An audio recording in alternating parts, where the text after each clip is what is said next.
Hello everybody, we're going to have a little bit of a talk about Zac Merrett in this video, specifically how he's doing a few things a little bit differently this year to how he's been doing it in past years, which I think has helped the team more, and a few things that the media haven't really caught on yet, but I think they probably will as the season goes on. I know it's only been a small sample size this year, but there's a number of things that Merrett's doing a little bit differently that is taking him from that bracket of very, very good player, All-Australian player, to potentially top 5 player in the competition. So we're going to have a little bit of a talk about that right now.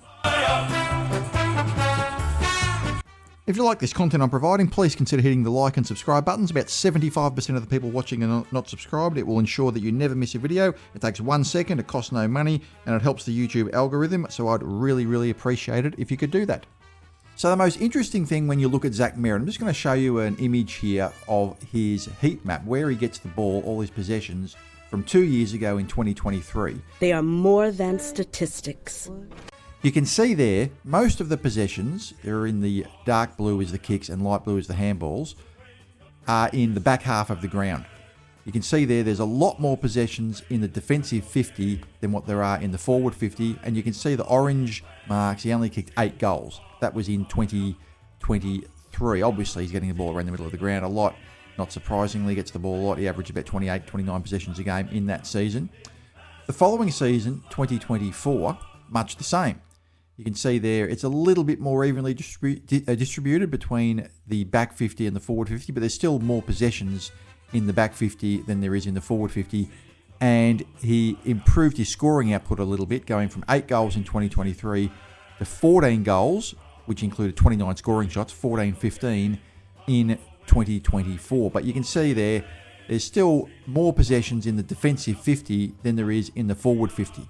So something really interesting has happened this year, and the credit has to go to Zac and the coaching staff, because Zac is more valuable this year, 2025, at least in the small sample size of 4 games that we've played, than what he has been in the last 2 years. So if we have a look at the heat map for this year, now obviously there's less numbers on it because he's had less possessions because we're only 4 games in. He's had only 2 possessions or 2 kicks in the defensive 50 all season. 2 kicks. He's had 5 handballs in there, but 2 kicks in the defensive 50 all year. They're the dark blue dots. And he has had more of the ball, much more of the ball, at least twice as much more of the ball in the forward 50 than in the defensive 50. And he's had 10 scoring shots already this year. And I'll just get into the averages and what that means in comparison to last year. Well, these are impressive numbers. But this is very, very significant. This is obviously a conscious decision to change his running patterns, to be a bit more forward of the ball. And I think the coaching staff have had a word to Zac, and Zac's probably known this himself, and said, okay, Zac, you're the best player on the team. You're one of the best players in the AFL. You're an All-Australian player. You're the team's best player. What is the thing that would turn you from being a very, very good player into a potential top 3 player in the competition? And the obvious answer is hitting the scoreboard. He needs to hit the scoreboard more. He had 14 goals in 2024, 8 goals in 2023. And if he hits the scoreboard more and were to kick, let's say, somewhere between 25 and 30 goals, then all of a sudden he's gone from just being a very, very good player to being in that realm of your Patrick Cripps, Nick Dacos type of player. And as you can see from this map, already he's had 10 scoring shots for the season in the first 4 games that he's played. Now, you'd think that if he's going to be getting more of the ball in the forward 50, then logically that would mean he'd be getting less of the ball around the ground. You play more in the forward 50, you're probably going to be getting less of the ball. Yet, his output in terms of average possessions per game has increased by 5. He averaged 28.5 possessions per game last year. So far this year, he's averaging 33.5. And I know we are playing a possession game this year, and we had 100 more possessions than Melbourne. We were chipping it around, controlling the game, and that has to be acknowledged. But he also is 12th in the competition for effective disposals at 21. But the 2 most important stats, I think, for Zac this year is that he averages 1.5 goal assists a match, which is 12th in the AFL.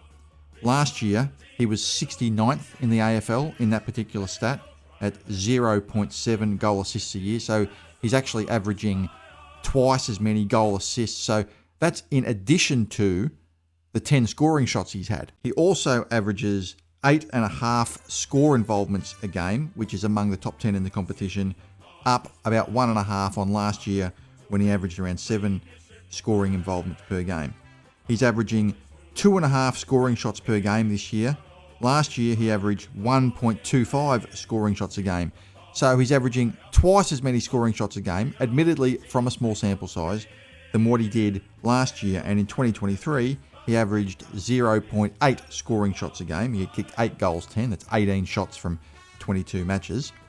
So he's averaging 3 times more scoring shots a game this year than what he did 2 years ago. In addition to that, he's also getting the ball inside 50 more this year, even though he's been spending more time inside 50 himself. He's averaging 6.25 inside 50s compared to last year when he averaged 4.74. So he's averaging about 1.5 more kicks inside 50. So that's about 30% up on last year as well. So what the coaching staff have obviously had a word to with Zac is to make him a more efficient player, to put his ability to more use, shall we say. It's fantastic with a player like Zac with his foot skills, getting the ball around the ground, but you obviously want to be getting those kicks in positions that are advantageous to the team scoring. And everything about the way Zac has played this year has been more efficient. Yes, he's getting more of the ball, but he's hitting the scoreboard more, he's having twice as many goal assists, and he's having 30% more inside 50s. So this has been a significant change, and I thought after 4 games, is it a big enough sample size? And I thought, well, that's 8 hours of football. That's a fair bit of football to have played so far this year. It's going to be interesting to see if he can maintain this over the course of the year. I'd like to see Zac kick between 25 and 30 goals. If he can do that, then he's a potential Brownlow medal prospect. He was probably last year anyway, but this year perhaps even more so. He would really, really be an absolutely elite player if he can kick 30 goals. So I just wanted to give a shout out to Zac Merrett because the coaching staff have done a really good job. And I think this is kind of linked to the fault we had last year where we had quite a lot of inside 50s. We were one of the leading teams for inside 50s, but we weren't able to convert those into scores, probably because we were moving the ball too slowly. It's all about ball movement now. It's all about getting it in there quickly. From what we're seeing this year, we're getting the ball in there a little less. I think Melbourne actually had more inside 50s than we did this year, but we're getting it in there in a more efficient manner, and Zac's an important part of that, both in terms of his score assists and also hitting the scoreboard himself. So what do you guys think of Merrett this year? I thought I'd give him a bit of a shout out, which some might say is a little odd given he's the team's best player. Why would you give a shout out to the team's best player? Given it's sort of a no-brainer. We know he's the team's best player, but there's been a significant change in how he has been approaching the game, his running patterns, and where he's getting the ball, and I think this needs to be acknowledged, and I think it was worthy of a video. What do you guys think? Have you been noticing this with Zac Merrett himself?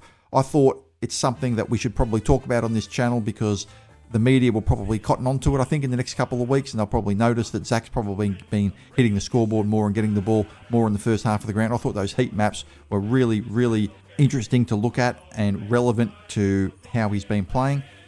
So I'm going to leave it at that. I hope you enjoyed the video. I hope it gave you some new information, perhaps that you weren't otherwise aware of. That's sort of my point here, to give you something perhaps to talk about. Have a great day, everybody, and as always, go Bombers!